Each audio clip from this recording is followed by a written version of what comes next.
60% našich zákazníků řeší vybavení nového stroje na poslední chvíli, což zpomaluje správný náběh stroje do výroby. Obecně platí, že nutná investice do vybavení k novému stroji dosahuje 5 až 10% z ceny stroje, ať už ji uděláte hned nebo vybavení dokupujete postupně. Je potřeba si uvědomit, že si nekupujete jenom nový stroj, ale budujete nové pracoviště. Díky naší úzké spolupráci s dodavateli nástrojů vám můžeme nabídnout speciální voucher na nástroje a vybavení v hodnotě 45%.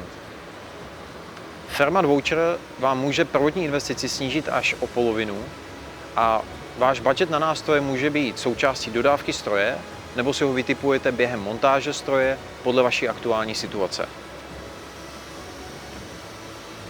Se specifikací nástrojů vám pomůžou Fermat technici a nebo technici vašeho dodavatele.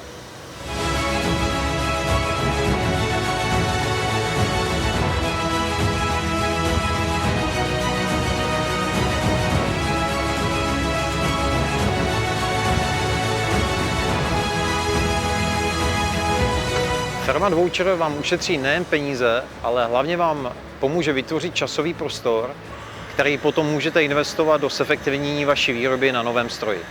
Pro více informací kontaktujte vašeho Fermat prodejce.